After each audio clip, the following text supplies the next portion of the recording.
So how do you feel? Oh, I'm not stopping, so. Yeah. Isn't that like a line in Ruby Barra song? Like you can't stop us.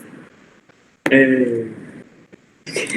Yeah. They got nothing on us. Hey. Well, ugat was honestly from Alaminang yung ugat.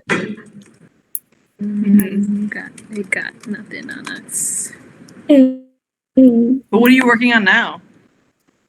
Dang, you should ask me that. I was in my studio today, but have a 6-foot painting that I'm working on. But yeah. Awesome.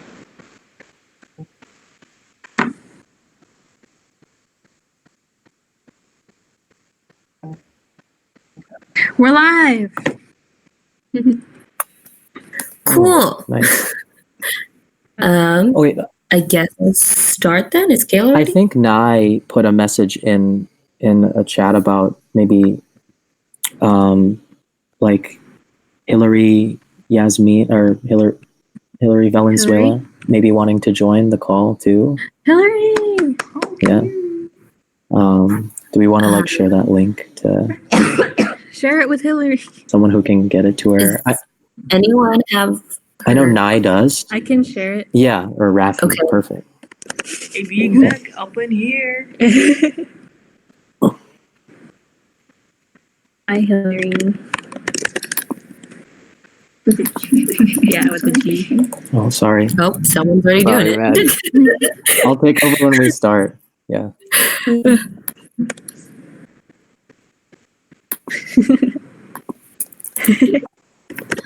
Okay, I think Hillary's joining us. Balance.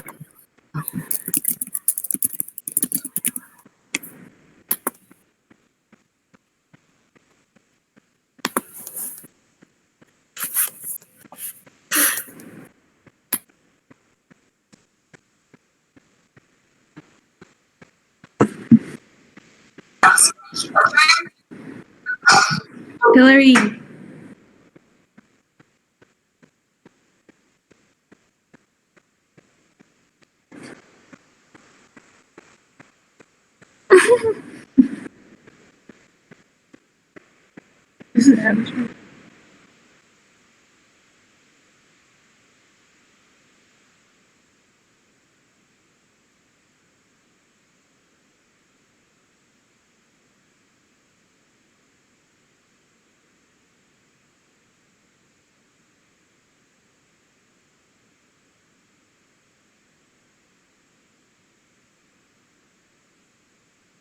What are you going to talk about? Is everyone on then?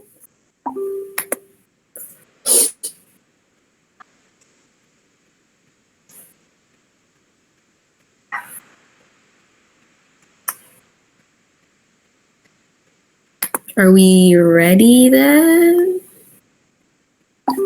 Okay. Sorry, I keep hearing sounds. Okay. So, hi, my name is Madeline. I currently am the Secretary of Cultural Affairs, and this is our first roundtable discussion for the month of October. And this is kind of our way of celebrating Filipino American History Month by talking about the philanthropy that MAFA is supporting this year. The Salupongan International. I'm so sorry, I butchered that. Anyways, this is my first time kind of hosting a roundtable discussion, so I hope this space is very open and free. I just wanted to see if the group wanted to do all introductions, but I feel like kind of went through that phase, but the only one I guess is Hillary. And then from there, we can kind of come up with some group rules as we continue on learning about global support and basic human rights. Hey everyone, my name is Hillary. I am chair of 𝐿𝐴𝐴 in Chicago. Thanks for having me on this call.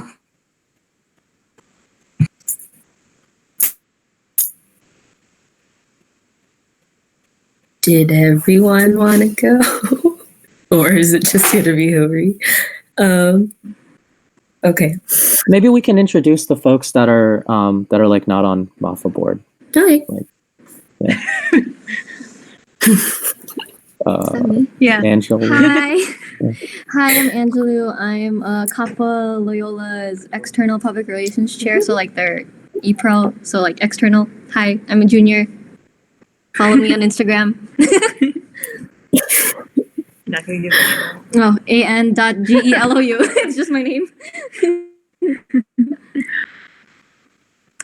Should we also introduce ourselves? Yeah. When you introduce yourself, you can kind of popcorn to someone else. Okay. Hi everyone. And now I'm doing some work with like Anak Bayan and Kapitan Alliance post grad. So. Hi, my name is Edmund. I'm a member of the Kabataan Alliance e-board. So, yeah. Hey, I'm Diana. I'm Anak Bayan Finance Chair. Hello. Okay, everybody. Okay, cool. Just to like kind of create that safe space and open environment, I was wondering if the group wanted to go over some rules as we begin our discussion. And nothing too major, just a few things that you want to mention as we continue. I'll start. Can I actually say something? Okay, well, hi. Well, first off, I'm Abby. I'm the Vice President Internal of MAFA. A group rule that I like to say when facilitating these conversations is to save space and make space. Yeah, I think that's how you say it. Because, like, for example, if you talk a lot, try to give some room to people who might be new to sharing these kinds of information. And then if you don't talk a lot, this is your time to shine. So that's what that means.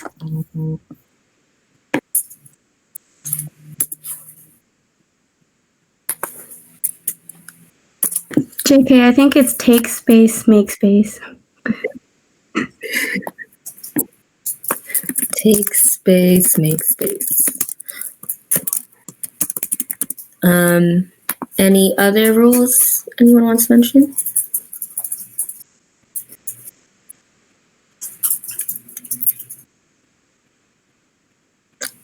Okay, so that will be the main one. I just wanted to speak more about the organization that MAFA is supporting. This year, we'll be raising funds and spreading awareness for Salupongan International. They're dedicated to the unity and empowerment of marginalized indigenous of the Maro and the Lumad rural communities in the southern Philippines. And today we'll be looking at how they're a part of the Save Our Schools network and helping children that are in areas where martial law is happening kind of receive education, and also while educating marginalized indigenous people. I just wanted to start off if anyone had any initial questions they wanted to go over before we go into the discussion section. I know for me at least, this is kind of my first time talking about this subject, and I just wanted to keep an open space or keep anything in mind someone wants to mention before we start.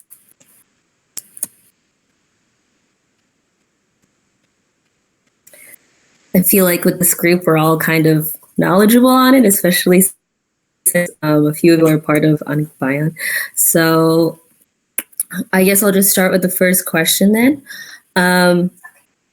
What do you know about Indigenous people, specifically in the Philippines? I know today is also Indigenous People Day, even though it's for Native Americans. I think it would just be important to also know as we talk about this subject. Anyone can start.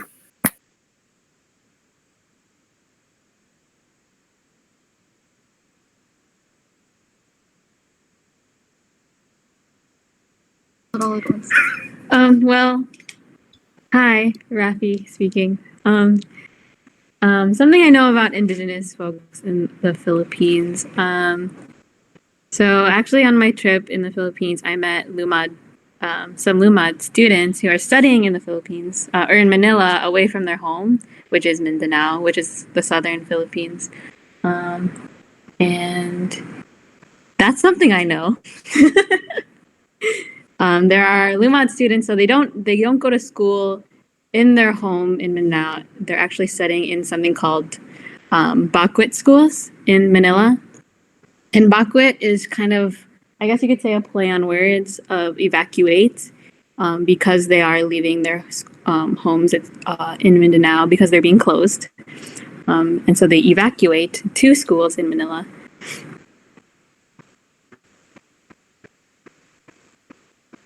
If anyone wants to add or share more.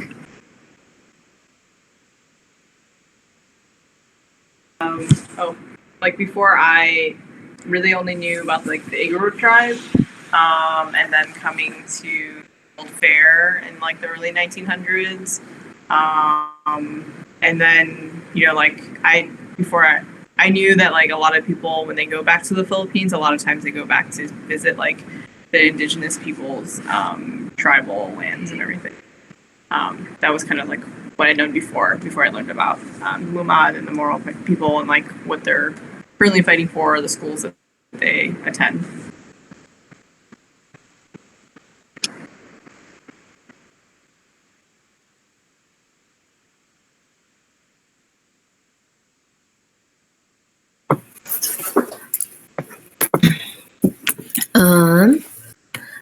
Does anyone else have anything else to add before kind of talking more on the Lumad and Moro tribes that the...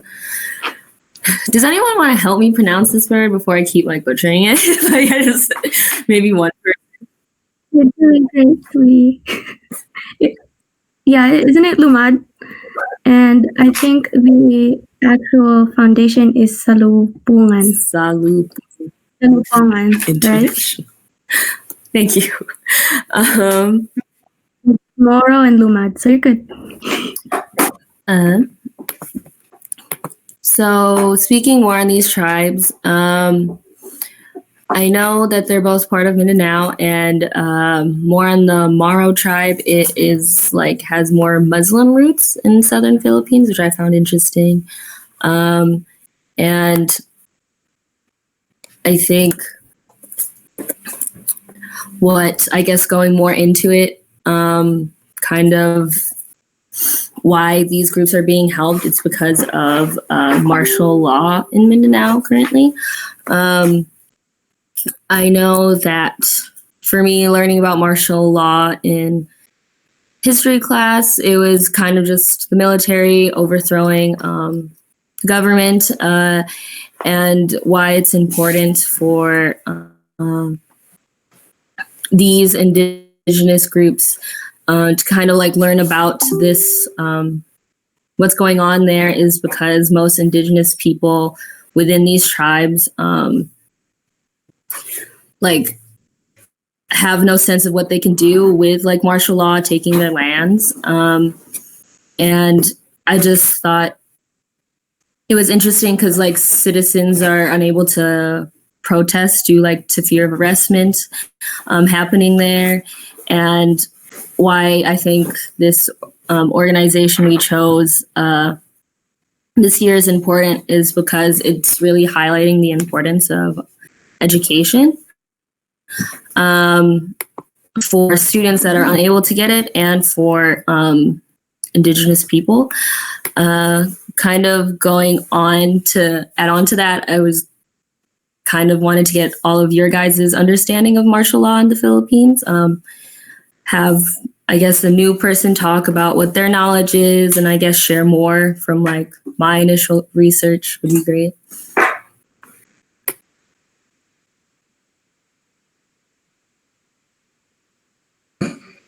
Hi, this is Hillary from 𝐴𝐴NAC Chicago. Just to contextualize martial law, maybe a lot of you folks on this call already know, of martial law that happened like in the 70s and 80s under Ferdinand Marcos. But basically, it means that the president has total control of the military.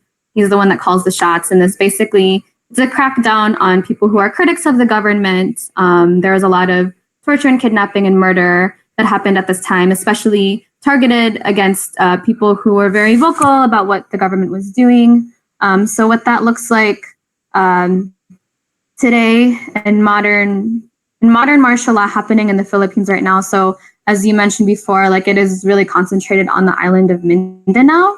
And it makes it so that the people who like are really, so the reason why it's like really focused on these schools is because, and why the government is trying to forcibly shut down these schools is because the curriculum of the Lumad schools and of the Save Our Schools network is really to equip students to be able to push forward their right to self-determination of the land, while there are mining corporations and logging corporations trying to come in and purchase indigenous land and practice really inhumane practices of kicking people off the land. And so the Lumad are learning to be equipped with how to protect their right to the land and know how to till the land properly. That's something and take about the or wanting to see the martial law makes it so that the military can just bypass all of that and makes it like a really violent situation for these schools because the schools are there really to equip students and young indigenous people to have the education to carry on their traditions and their culture and be able to like take care of their own communities. So yeah. Just to add something, like here at Loyola, we just did a workshop around, a little bit touched on like language. And so what's really important at these schools is actually that they teach, they teach English, they teach the local indigenous language there, they teach the regional language, they teach Tagalog, which isn't the case for most schools in the Philippines, where maybe they only teach in English and so on. But it's really important for them to know all of these languages, not only to like represent and understand their own culture, but like let's say like the legal processes were actually being followed, they're able to know English so that those companies or whoever, they can't like pull the rug out from under them. So they really know what's actually going on. They know how to read legal documents to really still like protect the land and protect their homes and everything, which is why I think that those schools are also so important. Yeah, that's it.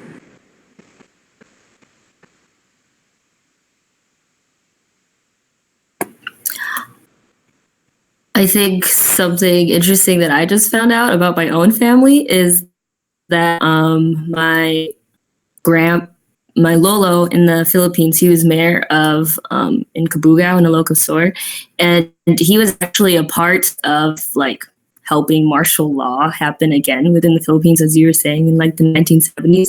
And thinking about it now, like, I don't know, I feel like that didn't really affect me much when I first heard it, you know? I kind of just thought of him as like, he was a mayor of the town, like everyone really like, I guess like took pride in the family because like he helped to bring like hospitals and such, but at the same time, like hearing it and kind of just talking to my like titos and titas, he was kind of scared. Like people were scared of him where he was mayor.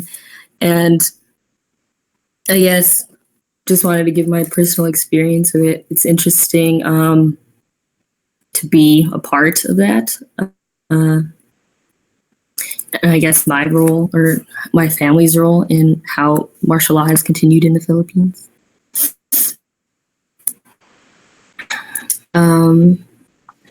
Yeah, that's interesting. I think maybe just another family thing from my perspective. My dad, when he was a student at UP, he was involved in some protests, and he told some stories about some of his friends kind of going missing as a result of getting captured in protests. And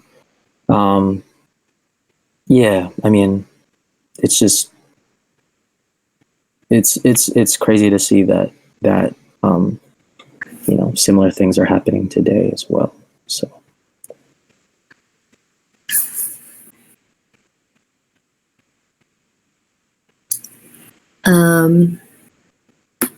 Just because I haven't heard anything from Angelou yet, if you wanted to add on to what you know about martial law, I feel like most of the people in this call kind of have pretty good idea, just since you guys are from Anak Bayam, but just kind of having a more, I guess. Before all of this, I wasn't very like proactive in everything going on in the Philippines, like political wise and like what's happening with people. But like listening to all of these and like especially the workshops too, I've learned a lot. So it's like everything that I know is what you said. So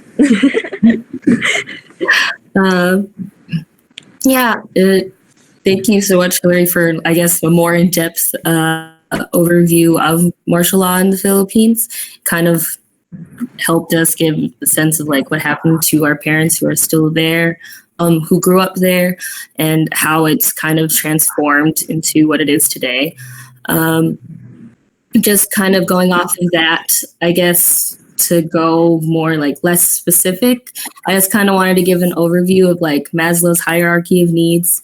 I'm assuming most of you know about this in some way. Just to go over it, it kind of tells us like the levels of happiness or what someone needs to just kind of like be a human being, which is just like physical needs like food, water, belongingness, and love needs, which is the importance of just having intimate relationships and friends through life.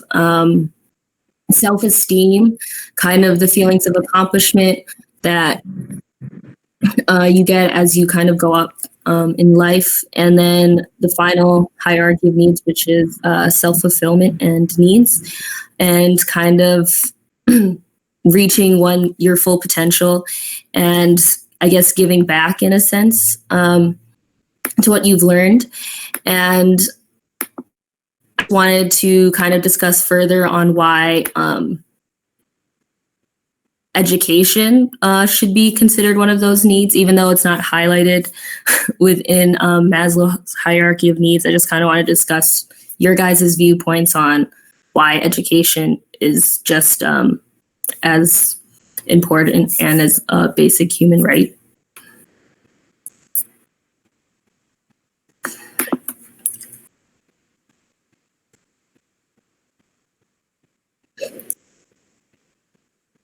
Well, you're right, because like as Diana was mentioning before, in order to participate, at least in a society, the people like they're going to school and they learn their indigenous languages, they learn the language of their region, they learn Tagalog and they learn English. And so like all of that is needed for them to participate in the larger society and then within their own cultural society. So like even for us, like we learn basic things in school, and yeah, I don't know. It's like it's really hard to kind of elaborate more. Just like going to school, learning the basic things you need to participate in society is like, to me, that's a right. Yeah, I think like defining a right as something that you need to participate in society.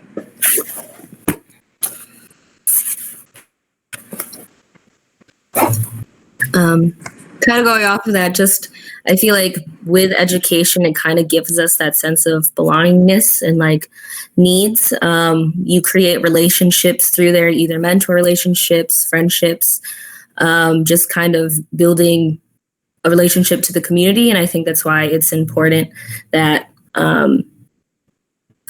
humans beings have that right to, and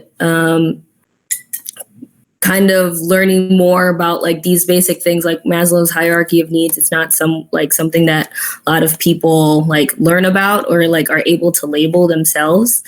And I think that's why we wanted to highlight this just because that is the main one of the main missions for the organization we chose. I'm sorry. Thank you. You can just come in every time I need to say it. That would work for me. Just and I guess going more into that, what Rafi was saying in the beginning, the 𝐥𝐢𝐯𝐞𝐬𝐭𝐫𝐞𝐚𝐦𝐢𝐧𝐠 schools, the evacuation schools, and the organization's READ program, which is the Right to Education, Autonomy, and Dignity. They have the SOS like schools in UP Diliman, UST, De La Salle, and they have opened the 𝐥𝐢𝐯𝐞𝐬𝐭𝐫𝐞𝐚𝐦𝐢𝐧𝐠 schools on their campuses. I was just wondering if anyone, like Rafi was saying, she had personal experiences with these schools. If anyone has more to add on to kind of why education is important.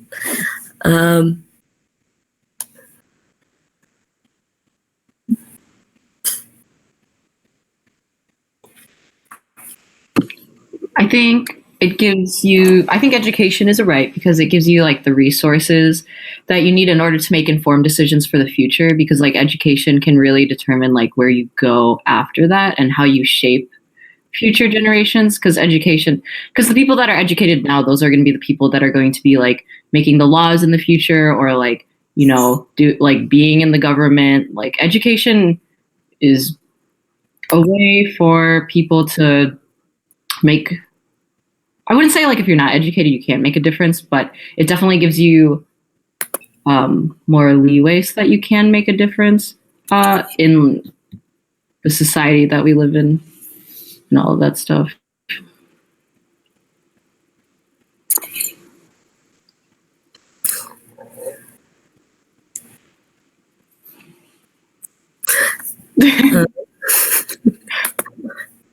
Just to let everyone know, I'm trying to make it as like easy of a flow of a conversation as possible, but you know, it's all based on how you guys want to participate, how the conversation goes. I was hoping that as we talk about education as a basic human right, we can kind of learn more about I guess the importance of ancestral lands in the Philippines. I know that Abby wanted to kind of lead these questions, but going with this, talking about the evacuation schools, a lot of land in at least the southern Philippines is being taken or destroyed, and we just wanted to talk more about, like, I guess the indigenous land and people, and the other programs that the Salupongan International organization. Salupongan. Proud of you. But yeah, basically, like, going into like these ancestral lands and like the destruction of them, how do you guys feel about that? And like, what kind of impact might we see from like the destruction of this land? Like, how does it affect others?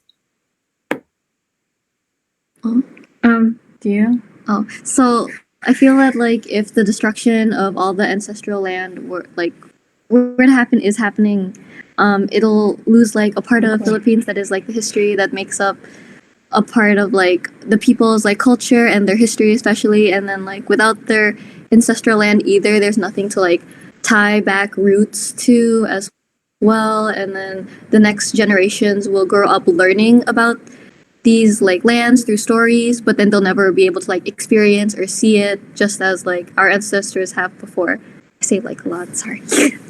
But that's what I think. Yeah, and to add on to that, I think for a lot of people, like their cultures and the history of culture, or the history of certain peoples, like place is a very important aspect of that culture. Like being able to attach your family, your history, the culture that you live in, your traditions to a geographic location has shown to be very, very important to preserving things. And so like the fact that things are being like lands, I mean, you can liken it to like the American experience in the United States. What was on fire. Like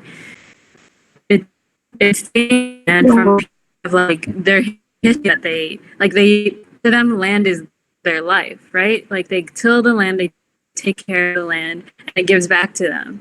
So like place is so important to preserving traditions and history and a culture and people. So that's what I think about destroying and taking ancestral lands. And the impact is not only on the people, but on the earth. Just like I said, like in the Amazon, like it has very bad environmental impacts. Edmund was going to say that. Do you want to talk about it? I read that. Yeah, I mean, like, ancestral land and like indigenous people, I think, are very like interconnected to a bunch of different things, especially the climate today.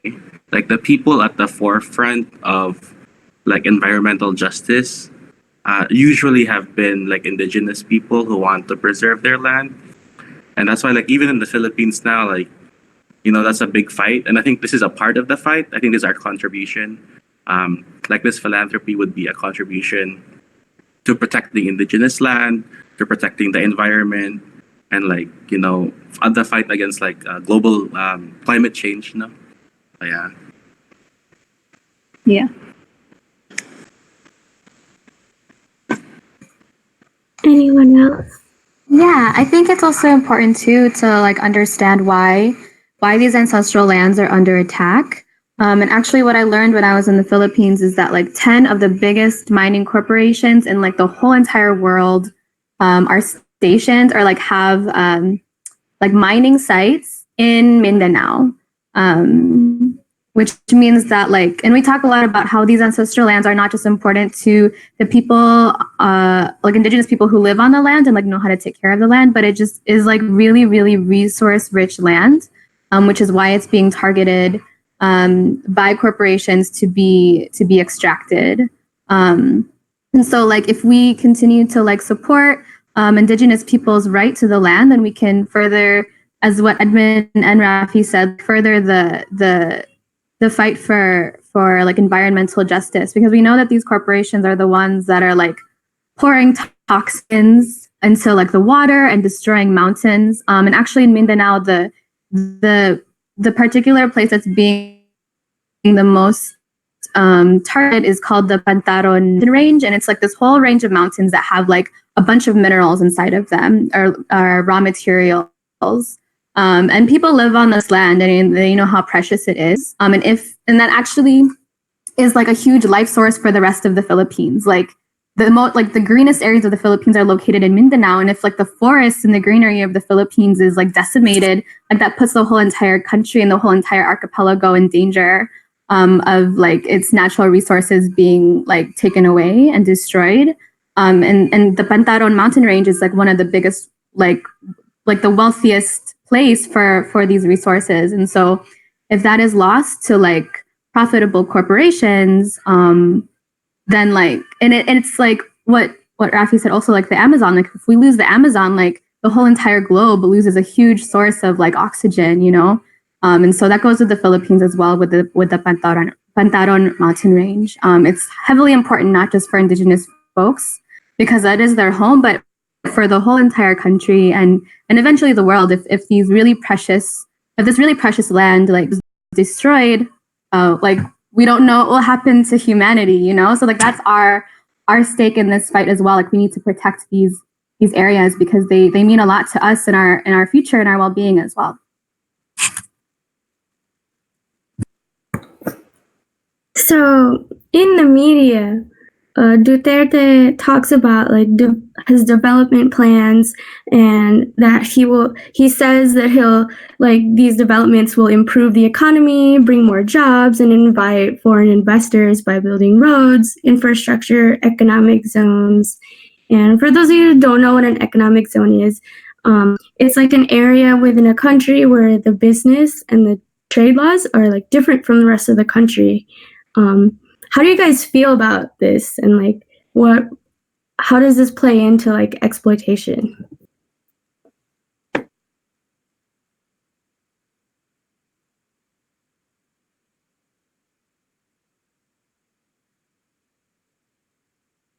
Hmm.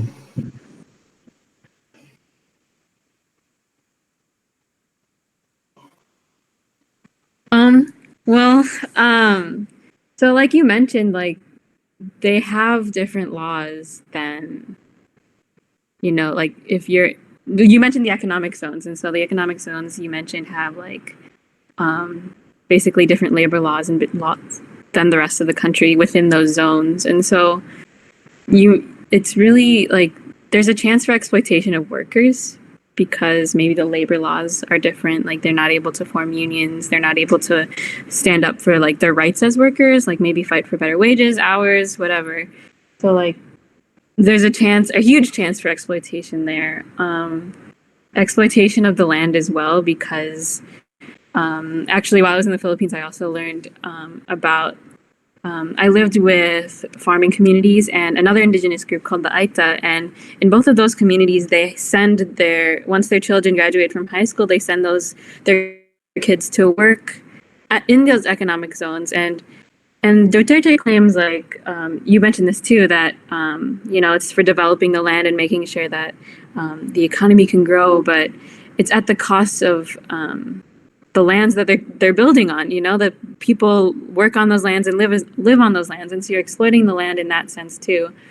And like the fact that the people who they're taking the land from have to send their kids to work there in order to support themselves, it just makes that whole cycle. It's like a cycle of exploitation.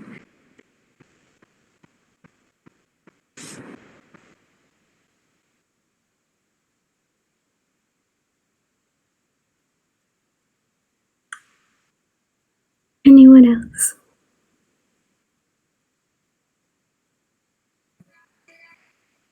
Hi, I know I'm taking up a lot of space, so if anyone else wants to like contribute, but further to this question. But yeah, definitely like exploitation of workers and of land. And also it's like when Duterte like says there's going to be a lot of economic development and it's going to help the economy, there are already, like as I mentioned before, like there's already such large corporations in the Philippines, but it's like where is that profit going? Is it really helping the people, or is it just going to be for export? Is it just going to be for profit? So, and who is really benefit? Like the question always goes back to like who is it really for and who is it really benefiting?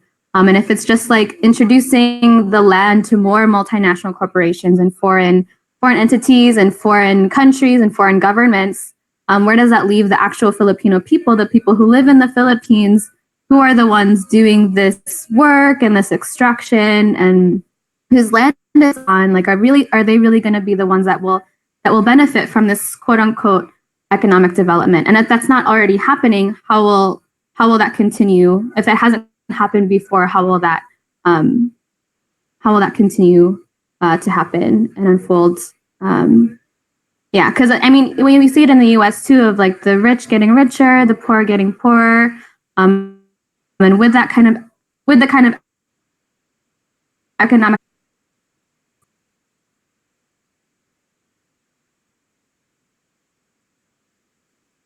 And then in regards to land and like having a homeland, why is having a homeland important to our identity?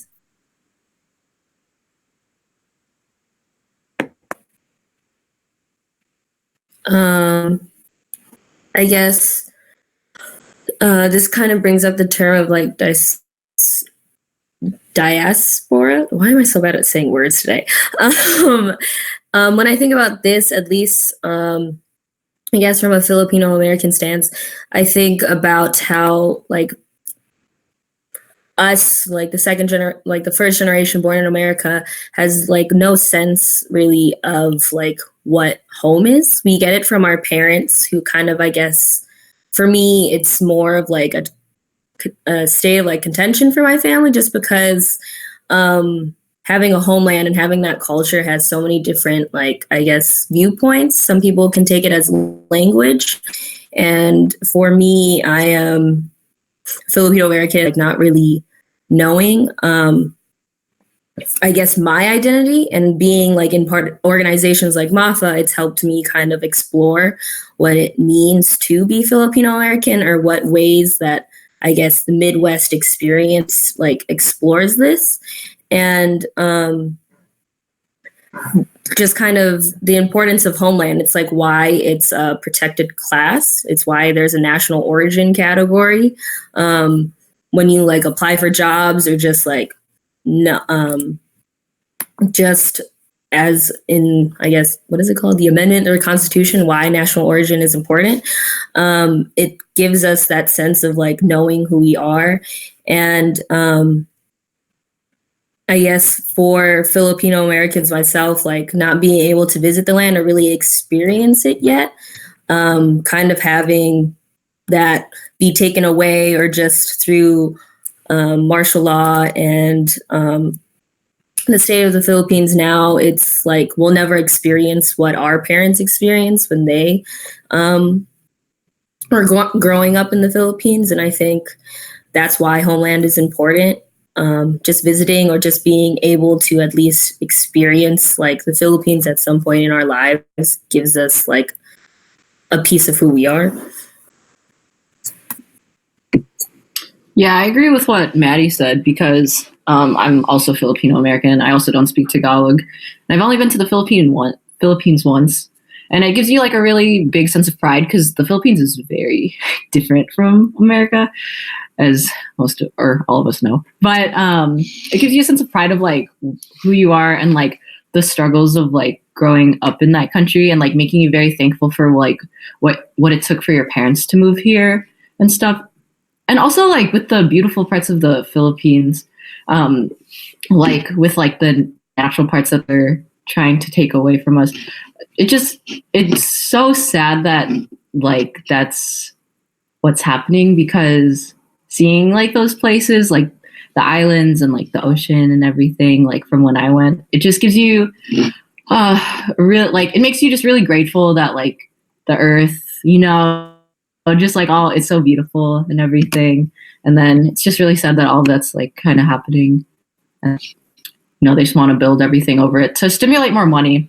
But then I was actually kind of thinking about it with this question, because it makes me kind of wonder like how they can even fix it, because, in order to fix like the economic status, like you just want to create more jobs, but it's like, how can you create more jobs without like destroying the land? It's kind of weird, because it just shows like how much corruption there is in the government and everything into it, and how many factors there are to think about.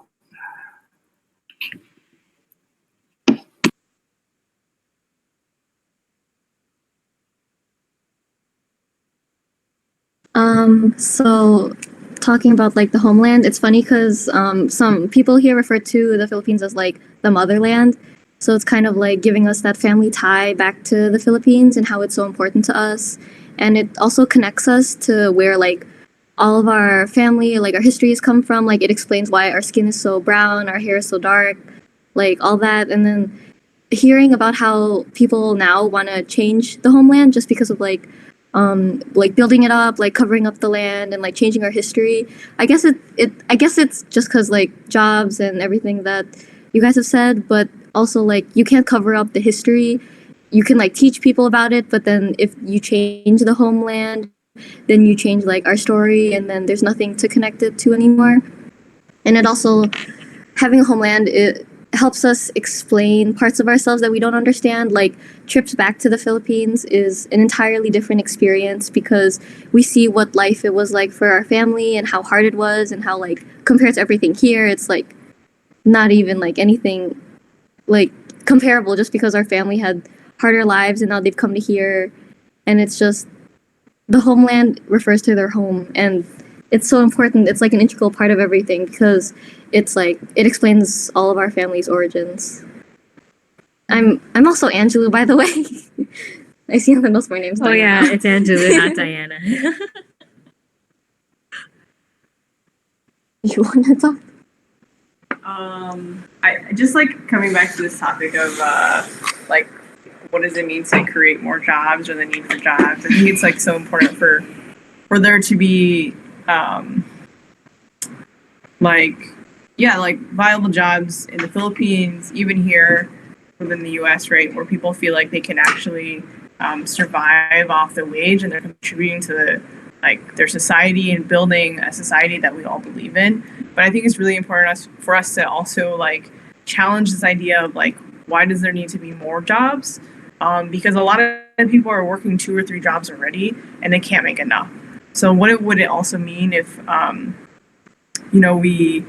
we know that like wealth in the Philippines is concentrated among a few people. So what would it really mean to actually just like break up that wealth and for people to be actually paid what they're worth, not necessarily what people think that their work is worth. Yeah. And then maybe we wouldn't have to destroy the land too, you know?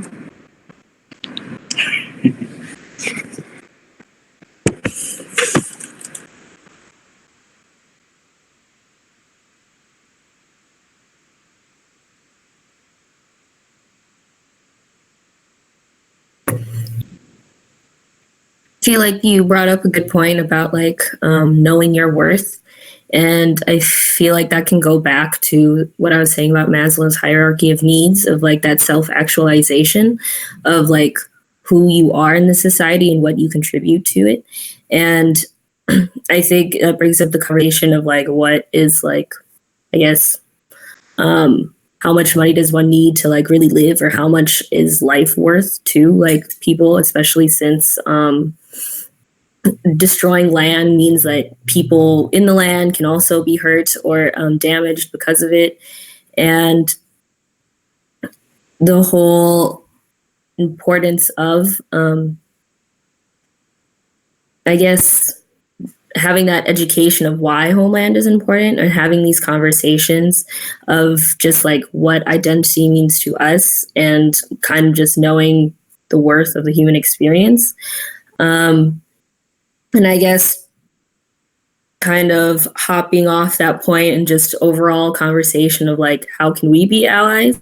I think with the amount of organization leaders here now, I feel like a lot of you could kind of talk about the organizations you are in, explain more to, I guess, more people like me that don't really know much about how we can be more active and kind of give that global support, and just how we can continue on from this conversation into action.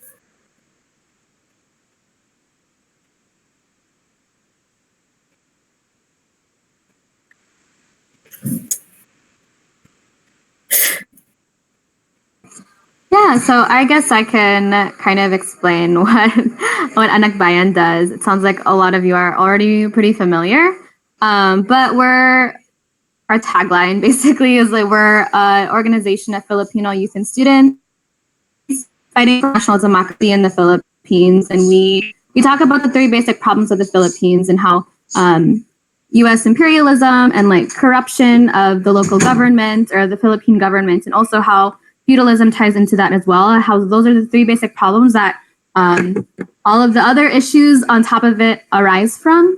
And we directly, as Filipino Americans and those living in the U.S., we see how like the U.S. has a huge, or like the American government has like a huge hand in what happens and what has happened in the Philippines. So like with all the militarization and like martial law that's currently happening, we know that like 195 million U.S. taxpayer dollars actually goes to fund like the Philippine National Police and the Armed Forces of the Philippines, who are carrying out Duterte's orders of martial law and like things like the war on drugs and stuff. So it's like, it's actually like our responsibility to be talking about these things, because that's also like our money pouring into the violence and the atrocities and the human rights violations that we're talking about right now. And so that's something that like Anak Bayan USA, Anak Bayan Chicago does education around. And we've helped do lobbying in DC to be able to pass a resolution for like the United States government to withdraw or to cut the funding that we send to the Philippines, so that we can no longer assist Duterte in whatever he's carrying out, and martial law and things like that in the war on drugs, and to continuously like to link the two, like what being Filipino American means, and also connecting that back to the homeland, because as we've been talking about, like the homeland is so extremely important to us and to our identity, and understanding the current issues and how we can involve ourselves in them is super, super important. So we do a lot of education around that. Me and Rafi and Diana just went on like a weeks-long exposure trip to the Philippines where we got to see the actual conditions of the Philippines, and we could understand what's actually happening instead of just talking about it, and see what's happening on the ground. And the Anak Bayan chapters that are in the Philippines are the ones really facing the front lines of Duterte's administration, and of the U.S. Duterte regime. And so we just, as like folks here in the U.S., we stand in solidarity with them and make sure like their stories are told too. And yeah, so that's what Anak Bayan does.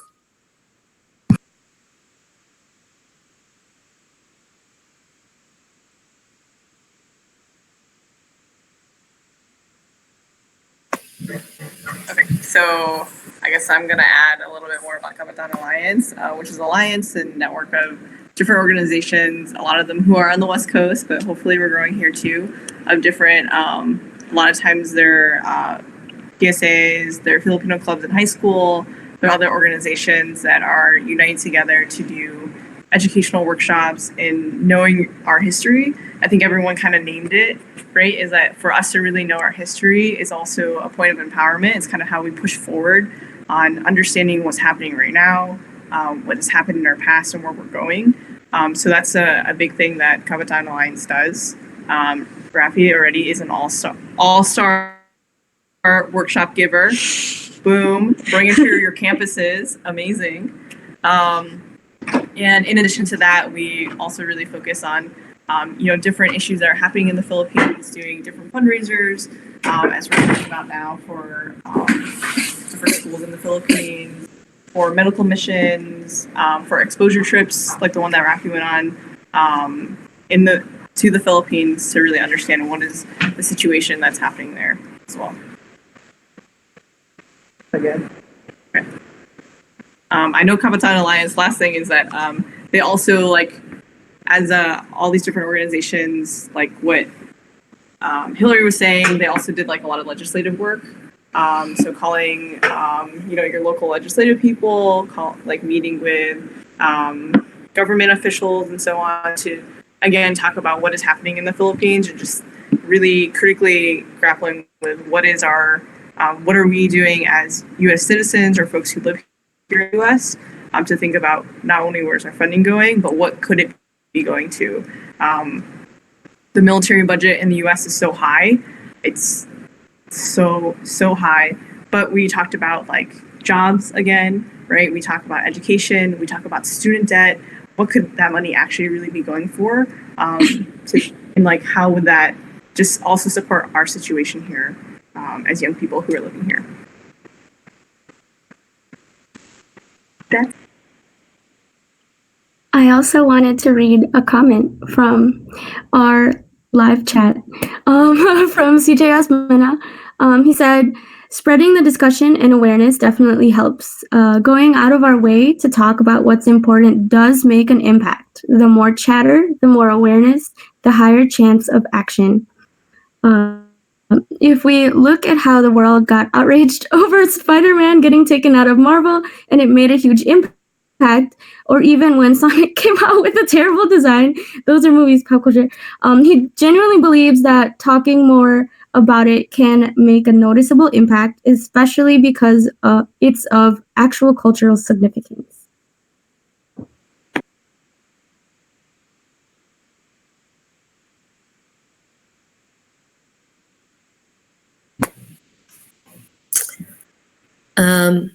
I guess for me, you guys are talking about like mission trips you've taken. I think that's a good way for students to become allies as well. I feel like mission trips kind of create an experience for people to know the homeland, to kind of invest themselves in the culture. And I guess for me, I was excited to be a part of 𝐿EAD, which is also based in Chicago, and they're doing an immersion program in January, and I'm going on a mission trip there. And I think their main focus is kind of like the Philippine government and just seeing how it works, getting to talk to, I guess, some tribes and just learning about the current political state. And I think just adding on to what CJ said, this is kind of MAFA's first time talking about something like this and creating awareness through like a live conversation. And I just want to thank everyone that did come and kind of contribute. And this will be like recorded for other organizations to hear. If there's anything from this roundtable that you would like to add on, or just to, I guess, give organizations across the Midwest like a better idea of global support and just basic human rights, feel free to do this now. Other than that, those were our main like discussion questions for this roundtable. And yeah.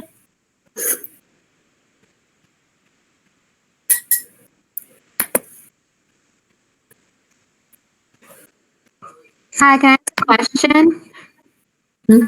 Cool. I was just wondering how MAFA is like coordinating with Salupongan and like the other, like the Save Our Schools network and stuff, and like how you're coordinating with them and like the kinds of other things that you're doing to support their campaigns.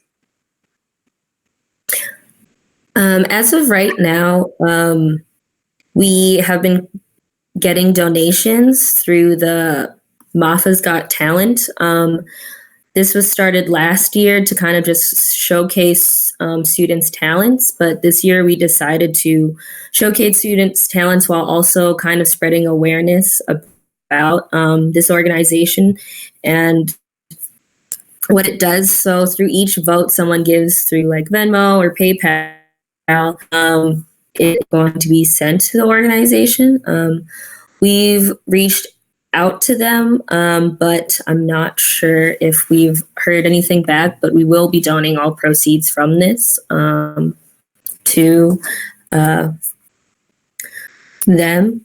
I know that we are still planning more, I guess, programs or opportunities to continue on this conversation. I think kind of having you guys in this roundtable today gives us, I guess, a bridge or connection to see what we can do more as MAFA to talk about this. I would love to connect and see, I guess, either workshops you guys do, more roundtable discussions that we can have either in October or the rest of the year. But as of right now, our main goal is just kind of raising money for the organization. If anyone else has anything to add from MAFA board.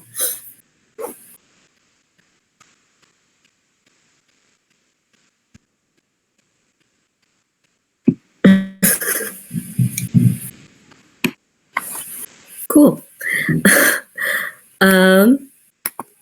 Is there anything else from, I guess, the live stream chat that we want to highlight? I know that Kayla's been working on that. Hopefully well, without any technical difficulties. Kayla says hi. Cool. I guess other than if anyone else has any questions, the floor is still open. But if not, I guess this would be the conclusion of the roundtable. We started at 7-ish, and I'll officially end it at 8:10 if everyone is good with that. Thank you to everyone that joined last minute, and it was great hearing from all the different organizations that participated today and just kind of gave us a more well-rounded view. And I think it really helped, I guess, this roundtable discussion. Again, it was my first time doing this, kind of helped me form a better view. And I hope that other students can listen to this and just, I guess, be better allies to the Philippines. Thank you so much, everyone, and have a good night. Good job, Maddie. Thank you, Maddie. Good job. This was a really great discussion. I'm really glad that MAFA has decided to take on this